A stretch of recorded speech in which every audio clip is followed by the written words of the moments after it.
Well, hello everyone, and welcome back to costumeco, and back with another costume designer interview today.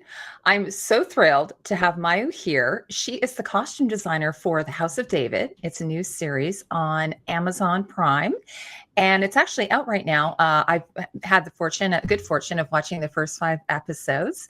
So, Mayu, thank you so much for joining us today. Oh, thank you for having me. And you're in the UK, I believe you said, right now. Mhm. So you're across the pond from me in Toronto, Canada. So it's always fun to speak to people across the world. Absolutely. It's like Uh, you'll see filming in Athens. Yeah, sorry. yeah. Oh, yeah. No. Well, so we're going to get into that. Now, before we get into talking about the House of David and your work on that show, I wanted to learn a bit about you. So, would you mind telling me a bit about yourself and how you got into costume design? I feel I always wanted to be a theater designer. That was something that forever as a kid and growing up and as a teenager, I was always involved in theater stuff and making sets. So I trained as a theater designer for like set and costume, and I did my in the UK. I did my postgraduate at the Bristol Vic Theatre School, which also gave me a huge grounding in costume.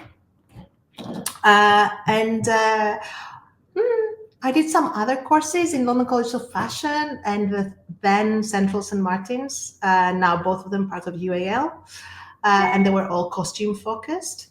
Um, I always loved watching movies, also, but it was kind of a faraway dream. I think theatre was very grounded and attainable at that point. Um, and I remember, I think it was about 2000, right after I had graduated from my postgraduate, I went to a lecture by Christopher Hobbs, who's the production designer for Caravaggio and other amazing films. And I think I worked out the courage to go and talk to him and say, like, as a theater person, how do you get into film? And his answer was, keep doing theater. I didn't understand it right then, but 4 years later, I did understand it. I worked out the courage, and I think I felt safe enough to do my first, to design my first short film, and just step into that world and understand it. And it was magic. So it was complete love at first sight. Being a theater person, of course, they brought me in to do production design and not and costume, but not predominantly costume. And then people that saw my work, they just got me into more films that I was either doing production design and costume or just costume. I kept doing my theater work, which I absolutely adore. And then I think it was about 2015 when I did Dark Crimes, that I realized that's what I want to do.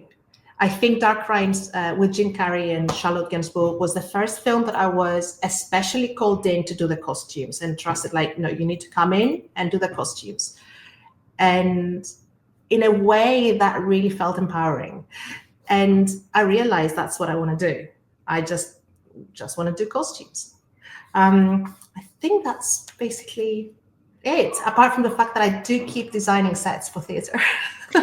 Well, yeah, I was going to say, like I mentioned to you before I started, my background is also in theater and costumes. And, many times I've worked with designers who do both costumes and sets. It's sort of like they go hand in hand, or sometimes even lighting, right? Mhm. You're kind of painting the set. So what did you do? Like when you started in film, how did your experience working in theater inform your work in film? I think absolutely. Theater, in a creative way, theater gave me a kind of holistic approach into world creation. I think in theater, you're very much in charge of the look. And that's why, as you said, like sometimes even the lighting.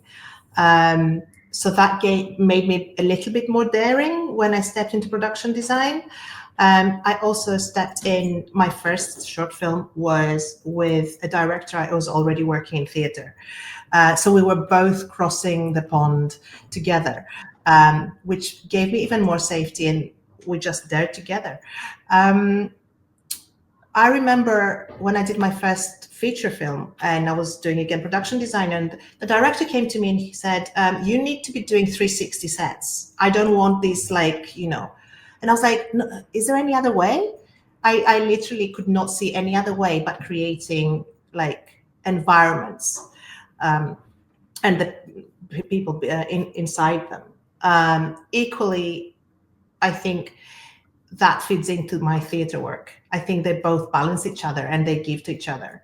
At the same time, it's really easy, either in theatre or in film, to get a little pigeonholed in that's the kind of genre you're doing, and that's kind of the designer you are. Theatre gives me the freedom of experimentation, I think, and that delves into my film work. I just get this fresh breath of experimentation that's cheaper than theatre, than film. I love that actually. And I think like I've spoken to a lot of designers and there is a lot of obviously crossover between theater and film. And, like I said, I started in theater and I, oftentimes look at a film and it was sort of that eye, right, of from theater. But now regarding this show, House of David, like you've got a pretty extensive body of work, but how did you initially get involved in it? And do you want to tell me a little bit about that? Yeah. So as far as I know, the producers from David Cronenberg's Crimes of the Future suggested me, being Canadian, they suggested me to the Canadian producers of House of David. And that's how my name entered the race. In a way, it was a huge decision because I live in London and I had to move to Greece. I also have a child. In between trying to think about it and talking with the producers in sort of impromptu chats, which kind of are interviews, I guess, but they're like,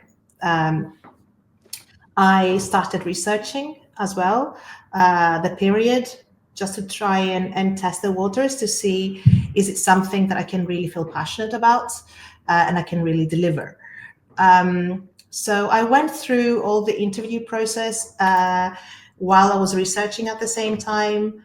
And then in the last interview or chat, John Erwin was there, who is the creative mastermind behind House of David, and John Gunn, who is also directing and writing and producing with him, alongside Chad Krochak, which is like the production designer, and many, many other people in a room. And I was on a laptop with my head, and everybody else was sat on the table. And I was taken through their vision and how they see House of David. And in the end of this discussion, I showed them some designs I had done, because during my research, I was actually sketching as well. And John Erwin went, yeah, like this. And that's where I felt that our visions were in alignment, and our aesthetic, that what we were after visually. And that was really, really lovely. And I think that was the turning point. I was like, oh, I really want to do this. It's amazing. Can I please do it? Actually, it's interesting you're saying that you were doing sketches, because one of the things I've noticed when I'm interviewing designers in film is a lot of them don't draw anymore. So you have that, that advantage in that you're able to sort of like say, okay, here's some ideas I have. I know some people do mood boards and that, but so that was interesting that you already were able to show them some of your ideas that you were able to sketch out from your own imagination and your research. I think when somebody talks to me about a project and has that initial gut reaction that I want to search about it and I start making mood boards, I feel, oh my God, yes, this is the right project for me. Amazing. Well, I can hear your passion, by the way, definitely, and the excitement that you have for this project. Now, so after you were initially hired, like I can't even imagine, like this is such a colossal feat, right? So how much time did you have to get ready before you actually went to camera, or did you have much time at all? There's always the proverbial, there's never enough time. But from the get-go, I think it was 4 months. So Oh, yeah. was really not a lot of time because I had to put my department together and also research, read, design, everything. So, but yeah, I had an amazing team working with me. So it all became reality. So I'm really, really proud of that. I know this is out of order, but like regarding your team. So when you went to put together your team, I'm assuming you have a group of people that you like to work with, and you were like, "Hey, do you want to do a job?" You know, like I have this job for you. So is that what the first thing you started doing? You just started calling people and saying, "Okay, you know," because one of the things I was curious about, did you have assistant designers that helped with the workload? I mean, it must have been, like I said, it's colossal. Yes, and yes. And actually, I started making phone calls even before I actually was set on the job. I just wanted to see if people I really trust and I really see the costume in the same way are available. Yes, absolutely. There were not just costume assistants. There was also a costume associate designer, Katerina Zura, who we've worked with before. And she's based in Greece. So it was amazing that she could come on board. And I created, I think, a pyramid rather, of people I could trust and shared the same principles and aesthetics. With Katerina, we pulled people to head armory, like Mariana Zahariadou, who's like our head of costume armory, and Sandra Sotiriou, who's the head of the background. And it was just amazing to work with them and actually see them take the research and take it even further. Because in London, I had pulled in my other people that I worked with, Rosie Morling and Alice McNicholas, and we were here researching, drawing, and it was lovely to see that we were creating slowly this world that the other assistants were just taking and furthering as well. I remember we had a meeting with Sandra at the background actors headquarters, and she started talking to me about subligaculums, which is the ancient underwear and how they tie Oh, up. So extensive research on tying up pieces of fabric and turbans and subligaculum, and is that an Israeli term or Latin, yeah. Oh, it's Latin. Okay, yes. So speaking of the history, so I know I was reading in the program notes, or the notes that I got, that there's very little historical record of the time period. Like even when I'm watching the show, I was like, I don't really know anything about this time period, because even, me studying costume history, I was like, there's very little information. Like I know the Romans, I know the Greeks, I know the Egyptians, but this time period, it's how do you research this time period? Like, how did you figure it out? I mean, again, I was lucky enough to be doing this in London. So we had the British Museum, the British Library, the V&A archives, the London College of Fashion Library were very supportive.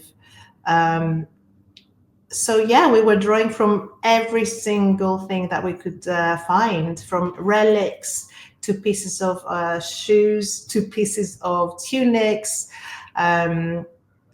We gathered absolutely everything we could. And I think there is there's a thing about, in order to break the rules, you really, really need to study the rules. And I think we just tried to study anything that we could find in order to, as you say, break the rules, but in a believable way, to world create and to make it still believable without things that are jarring.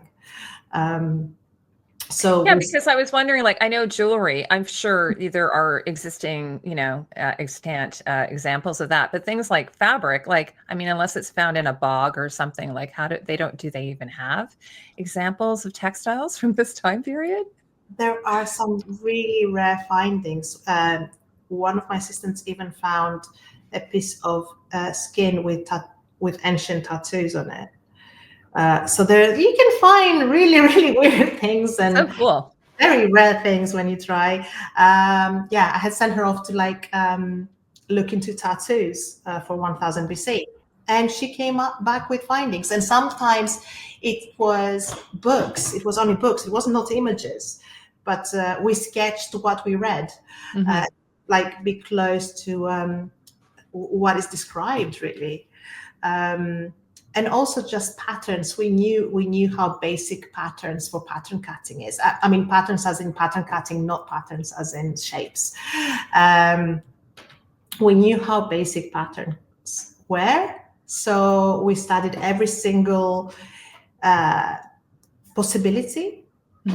And in that way, we knew where we broke the rules and what the limits were to break these rules. Yeah, because I noticed, like, one of the things a lot of people may not know is they wouldn't have had like buttons or, fasteners or things like that. So you have to create other ways that things would be put together. And then the other thing I was thinking about, at least if I was thinking, how would I approach this? You're probably thinking, what would they have available to them as well? Like, for instance, we know they have sheep.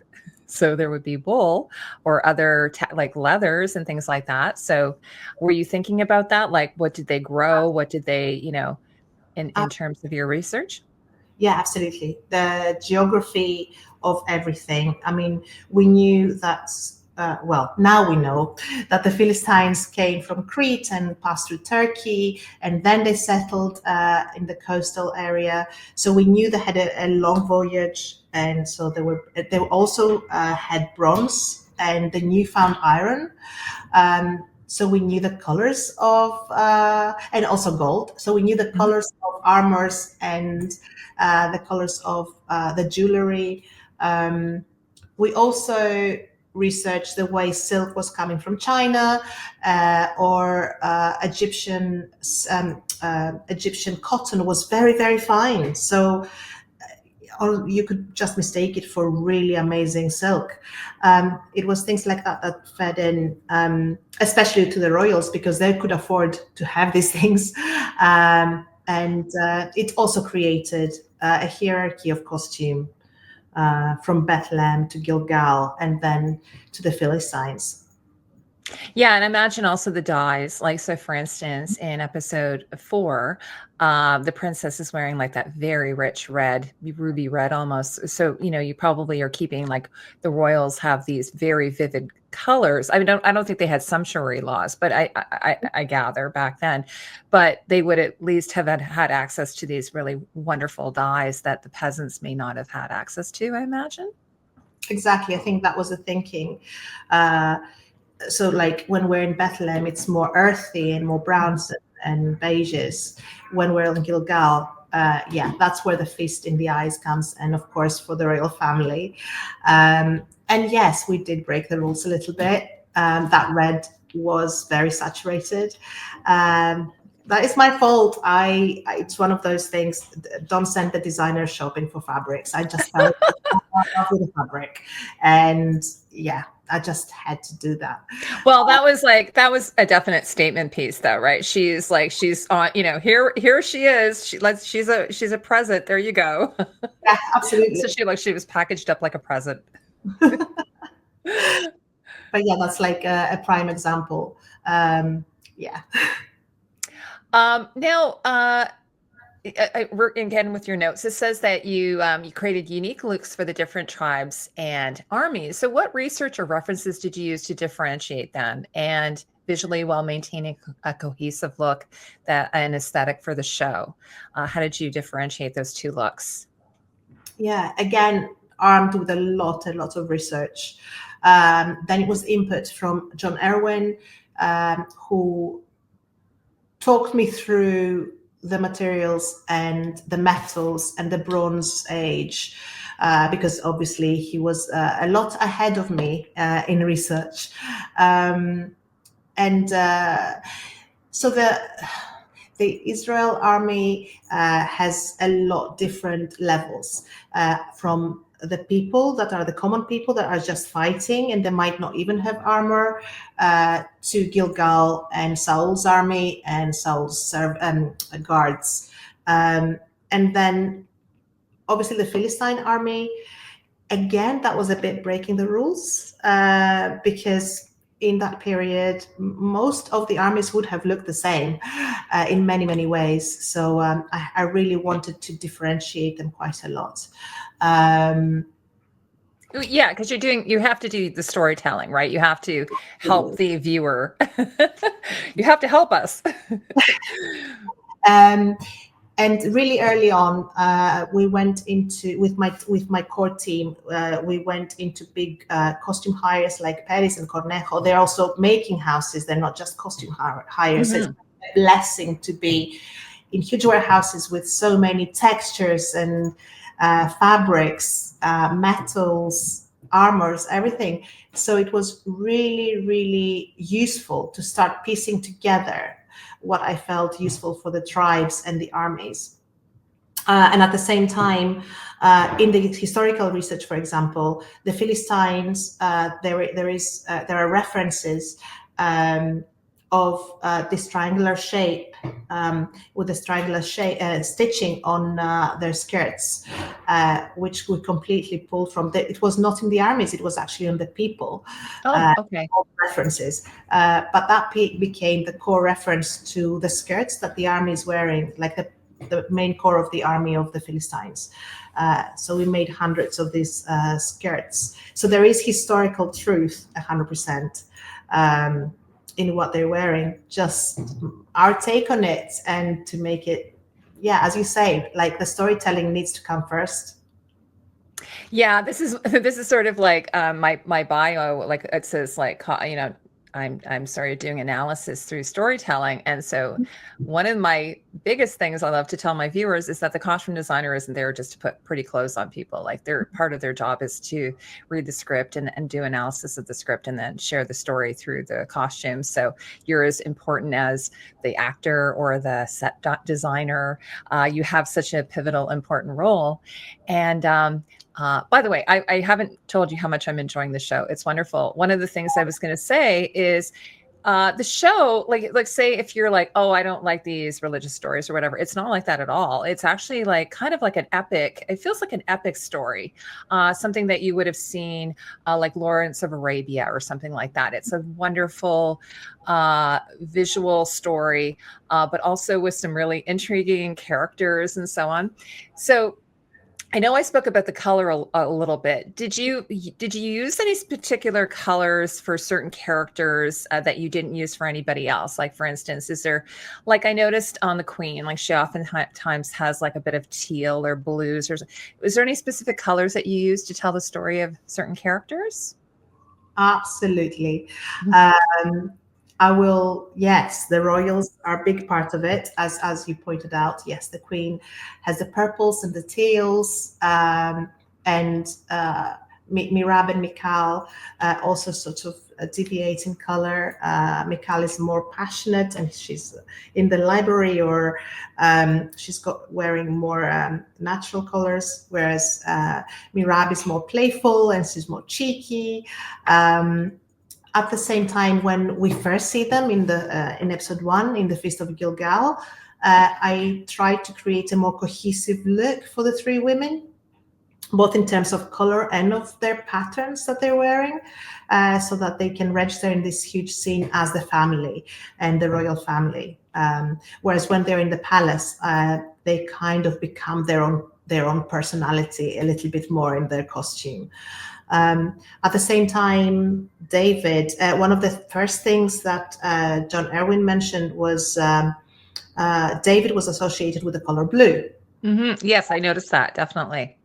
So one of the very, very first things we did, I think David was not even cast, was to just research fabrics and make so many fabric dye samples of blues to find what clicked and what worked for that character. Because obviously blue also is a royal color, especially in that era. But he's a shepherd. He's a shepherd that will become a king. So David's Blue has a very, very long narrative. When we made the Shepherd's Cape, and when we were actually discussing the Shepherd's Cape with John Erwin and John Gunn, we were also discussing the flashbacks with his mother. And I came up with the idea of bringing that blue into his mother. So that was kind of part of the storytelling, that his mother was wearing that blue in a shawl, and then that's what we see him in for the rest of the season. Yes. Actually, because did you change the blues as you went along, or did you just consistently keep that particular blue that you set on for him? We kept the consistency of that blue, and we eliminated a lot of blues, even when they were not exactly the same hue, just in case, because with lighting, with sunlight, with the torches, it might be mistaken for the same blue. So we eliminated quite a bit of blue from our palette. Oh, so for other characters. Yeah, that totally makes sense. Now, one of the things I read, and I know you mentioned Paris Costume House, like who made it. So did you make everything? Like, I mean, all the clothing, but do you want to tell me a little bit about that? It says that all of the costumes were handmade. Yes, that's true. Crazy. It's just like, I mean, but it's not like you can go to the store and buy like 1000 BC clothing, right? So you probably didn't have much of an option. No, we made hundreds and hundreds of costumes. I have no idea how many, because we made lots of multiples for the armies, like the skirts that I mentioned before, or the Israel's skirts. It was like a red fabric we dyed, we hand printed, an amazing dyeing team with Frisa Servari on top of leading it, and they just they researched the way it would have been printed in that way. Yes. And how would they have printed in those days? Would they have used stamps or blocks? Yeah. With blocks, yeah. Because I think that's how the Greeks did it too, if I recall from theater school. So I can't even imagine, like, when you walk into this this room of people just making, like, you just must have been like, oh my gosh, I'm so overwhelmed. No, it's lovely. It's absolutely lovely. It's heaven. We have different departments within costume, and we are spread out in 2 or 3 buildings, unfortunately, being all together. But yeah, everything, for example, the costumes, even the hands were hand stitched under Giulia Pecorari's watchful eyes. She was the head of the making team and master pattern person. And so no machine sewing? A little bit when you maybe a little bit, but you had to, yeah. So did you use, like, I was wondering, did you try to use like the salvage as, like, at times, just like, I can't hand sew everything here? Well, not okay. Not because we didn't want to hand sew. We kept the salvage and worked the salvage when the salvage looked natural and looked really nice. Sometimes the salvage has all these little dots as well from the machines, and so that was a no-go. So that's what I'm saying. Like, even the hands that I don't think, like, yeah. Did you? I know I didn't have this question for you, but did you use any modern technology like 3D printing or anything like that to make anything? 3D printing, no. Or, like, did you like have custom fabric printed, that type of thing? Leather embossing, yes. Oh, okay. Yeah, embossing was done in machines. Oh, okay. That's interesting. Yes, of course, because there'd be so much of it. I can't even imagine. Yeah. And some of the embossing looks like weaving. So there is, yeah, we did do that. No printing of fabrics at all. Oh, Everything wow. was dyed properly. Uh, when I was interviewing the costume designer for Pedro Paramo, I don't know if you've seen it. It's a beautiful film. Mhm, She had local artisans make a lot of all the footwear and mhm. hats. Like, did you employ any local artisans to do anything for you? Yeah, we reached to local artisans in Greece. So yeah, sandal makers, boot makers, um, jewelry makers, goldsmiths, leather makers. As I said, the embossing, embroiders, macrame artists. Yeah, everything. Is there like I don't know much about the film industry in Greece. Is there like a reasonable a good sized film market in Greece for making film and for calling on people to hire? I think it's a thriving market, but it's still in its birth. Hmm. So there are not so many people to reach out to. So you Um, had to kind of bring your team with you. You had to kind of like, hey, everyone on the plane. no, Let's rent a house together or get an Airbnb. enough. I didn't need to. I mean, as I said, I reached out to people in Greece that I've worked with before, and they reached out to people they trusted. Hmm. Um, so I knew, like my associate, I knew uh, my head dyer and ager breakdown. I knew they could do that. That was a very important department for me to bring life to the costumes. Um, I did actually create, like, I think the first such a big breakdown and dyeing department because of House of David.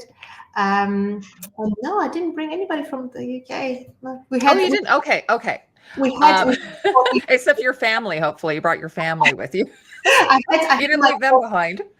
I had like four people in the UK working. Yes. Yeah, but it was just another department, the UK department. So you have all these interior scenes, but then you also have like these enormous like exterior scenes. And well, first off, where did you shoot those? Like, where were the exterior scenes shot? Or I'm sure it's different locations in Greece, but There are different locations in Greece indeed. There is a lot happening in the outskirts of Athens. Uh, and um, you were staying in Athens, I gather. Okay, all right. So you would have to go for the day or sometimes several days, I gather, outside. of course, yeah, yeah. Like Yeah. some things were shot by splinter units outside, of course. So what, okay, well, it sounds like you've got several challenges there because if your shop is in Athens and then you have to like, load up the truck and, make sure you have everything, how did you, what challenges did that present for you doing these exteriors? Um, the supervisor was amazing. She coordinated 2 units plus splinter units that we were shooting. So she was amazing in sending people and costume to the right place. I mean, we had so many multiples of costumes as well. So it might be that a stunt person is wearing exactly the same costume as an actor is wearing in another area, which I think is part of your question. Yes. And the exteriors were like a challenge, of course, but they were an amazing challenge. I mean, it was a given from the very, very start that there are going to be a lot shot in exteriors. Um, and I'm rounding back to the aging and the breakdown. Yeah. That's really, we really focused in that to make everything believable because they were outside in nature, on Earth. Sometimes even there was like some extra aging and distressing from the Earth that was just distressing the costumes more, and that was a joy to see. And the elements. I mean, as you mentioned, Mikhail's red dress was bellowing in the wind, or David's cape. So the elements. That's a nice thing though. That's sort of a natural, like you're like, you can't see that in a fitting. It must be, oh wow, that looks amazing. But like also just being outdoors all the time, that would be like, and then, you know, you're like, you have to catch the light. That's always a big thing. And now, one of my other questions I wanted to just come back to, when you're doing the fittings, like first off, like do you have the opportunity to do many of the fittings ahead of time, even with the background? Like, are you able to call them in and do all the fittings and try everything on, or do you have to do it on the day that you're doing the shoot? Yeah, no. Primarily, the background were mostly fitted before, as much Okay. as possible, because there's so much into finding the right elements and the tying and the turbans and the sashes. Say equally for the armies to find the cuffs that work for that person. Yeah, like the armies and the background people were fitted as much as possible prior. Yeah, and when I was I don't know if you've seen Shogun, but when I was interviewing Carlos Rosario, he said one of the things that they did is they had to teach everybody how to fold the kimono, for instance, or is kisode, I think it's called. But so in this case, with the turbans and everything, did you have to sort of pre-train a team to make sure the way things would be worn? Obviously, you probably took photos during the fittings or what have you, but did you have a team that were trained on all of these different folding techniques and wrapping techniques that you would use? Yeah, that's like exactly. First of all, with the backgrounds or even the main characters, everybody needed to be kind of trained into turbans and subligaculums, as I said before, which were the or the trousers, or yeah, short trousers, or the sashes and how the knots are done. So lots of research that needed to be fed into the people that were on set and dressing. At the same time, there was also the breaking the rules pieces, like the royal princesses' costumes. So they were like when we had to establish a costume. Either my associate Katerina or Julia was in charge of making. She would have to step in and show the set people how to make them and how to put them together and how to tie them. The That must same. have been so fun. Like that would, to me, that would be like just one of the best parts. There is, Just there is a little podcast. Sorry to interrupt. There's a little podcast of the armory people dressing Goliath and all the pieces that go one on top of the other and how they tie, because it was so complicated. I'll have to get a link for that, and then maybe I can put that in the description, and then so people can watch that for Goliath. Now I only saw Goliath at the very beginning, like it's sort of like we're in the present, but then we do this flashback to where we're leading back up to that. So the actor who played Goliath, is he actually a very large person, like a very tall person? Sorry, I don't know how to describe this. I'm probably being very politically incorrect here. Like, and what challenges did that present for you? Yes, I'm assuming there's some CGI involved. Sorry, yes, I don't even know how to ask this question properly. Sorry, Mayu. He's like a kind giant from Birmingham. He's amazing, Martin, and he's like such a lovely guy. But yeah, he's very, very tall. And because of working out so much, he's broad as well. So before we even saw him, we set him to be 3D scanned because there was no way we could make his armor without 3D scanning or his helmet. So there you did use some technology. Oh, how does that? no! Yeah, oh no, I'm just teasing you. But how does that work, by the way? I've never, like, I've been hearing about this 3D scanning thing. Like, do they go into a booth or something and it does like it goes like? Can you explain that to my viewers? Of course. I mean, I don't know the specific one that Martin went in, but the one I have been in is, yes, it's like an egg. It's like an egg with cameras. Oh, it's so interesting. An egg with cameras pointing at you from all directions. Yeah, and then when with that, does it give you like a real time like representation? Like, does it give you like you can know his sizing and everything from that? That's so amazing. that's what they based to realize his armor and his helmet. And I think that fed into, if I'm not mistaken, hair and makeup as well, in order to custom make things for him. So you were touching on earlier a little bit about the breakdown, because obviously that's really important. And so, you know, you make these beautiful costumes and they're like gorgeous and they look brand spanking new. And then you're like, okay, now I've got to, now I've got to destroy them. So Not great. not quite destroy, but you know, make them look lived in. So how big was that team that did all of the breakdown and distressing and everything? That team was between four people. But they did other things as well. Sometimes they did part of jewelry as well. But yes, predominantly they dyed fabrics. They did all the dye tests, and also they got the costumes in the end in order to breathe life into them and make them look lived in. Even like if it's a princess's outfit, it just cannot be completely new. And then there were just different levels of distressing. And then, of course, the blood, sweat, and tears, and the multiples that had to have wounds or blood, they were shot with arrows or had stabbings. Yeah. Yeah, that's also the other, like all of the blood that you have to deal with. That must have been like a major challenge, because like I always understood like there's different stages of blood too. You can have like dry blood, or you can have like cake blood, or, you know, so that does the same department do that as well? Or is that like a special effects department that handles it? They had started doing samples of arrow wounds or sword wounds. Yeah, they had a wall of samples of wounds. I was thinking your wardrobe must have just been covered with so many pictures that, you know, like indeed, just immersed in all these, you know, different sort of things that you're, all the challenges that you have.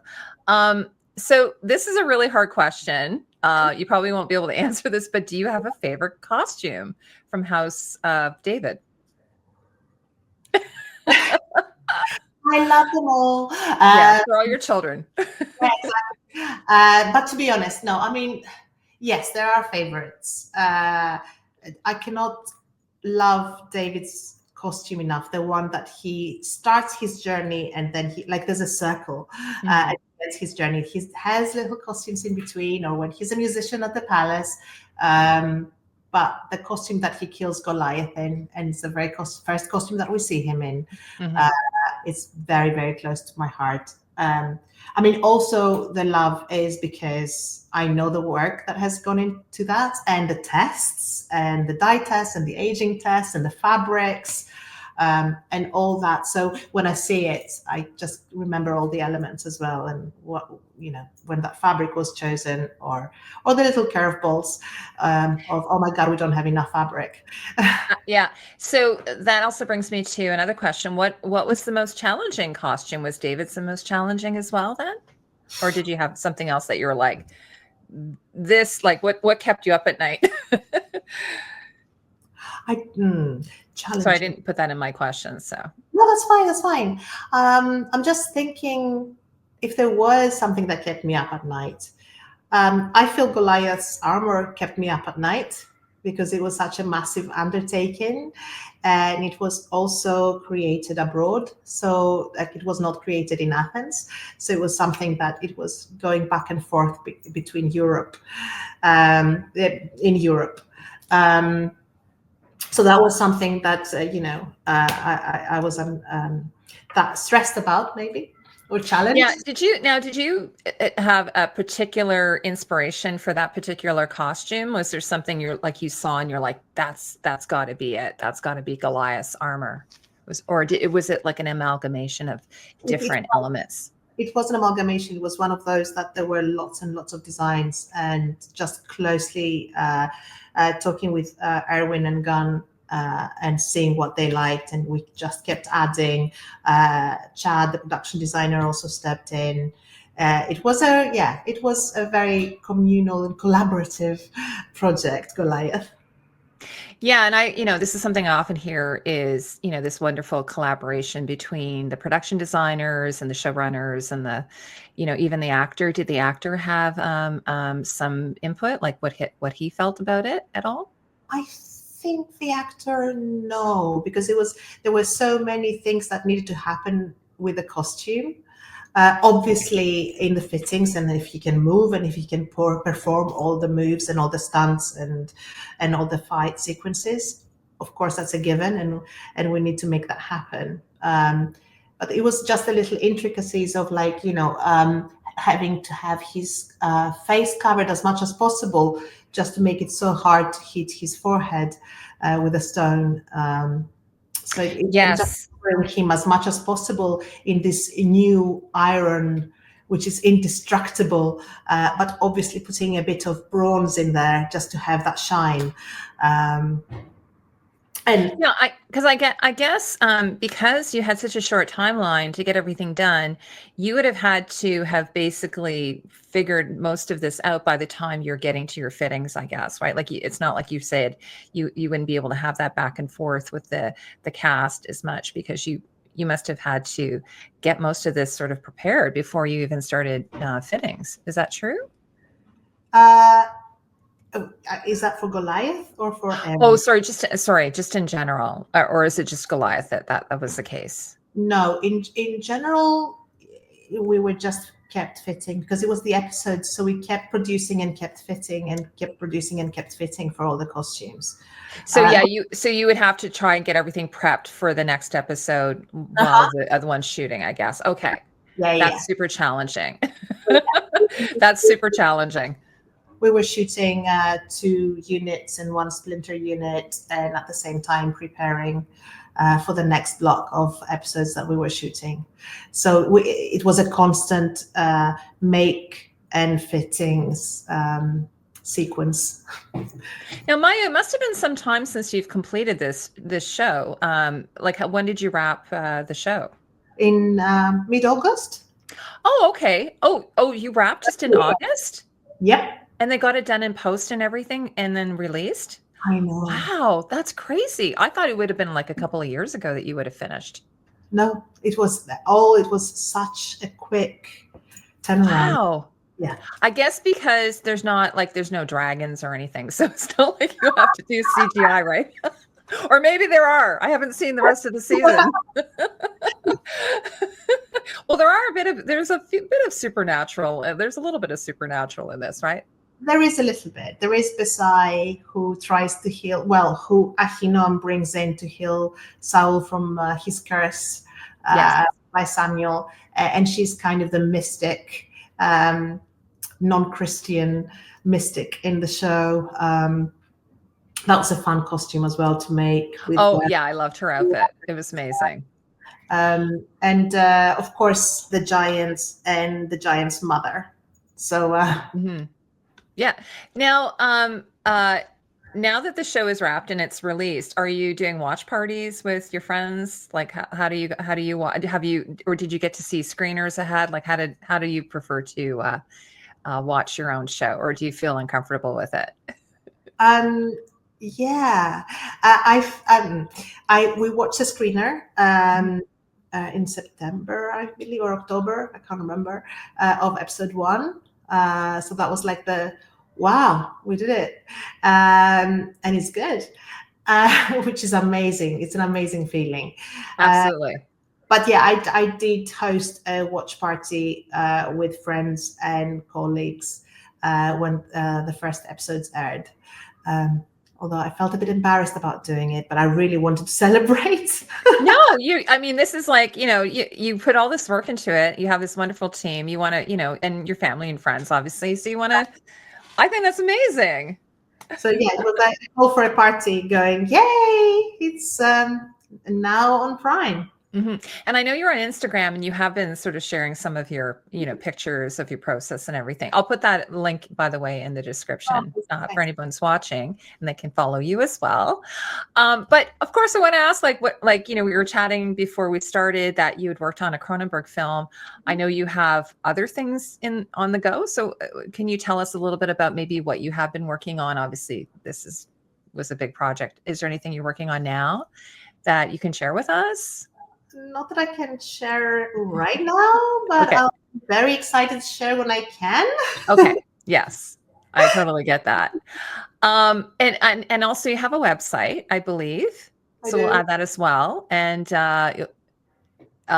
so everyone can look at some of your past work that you've done and some of your theater work as well.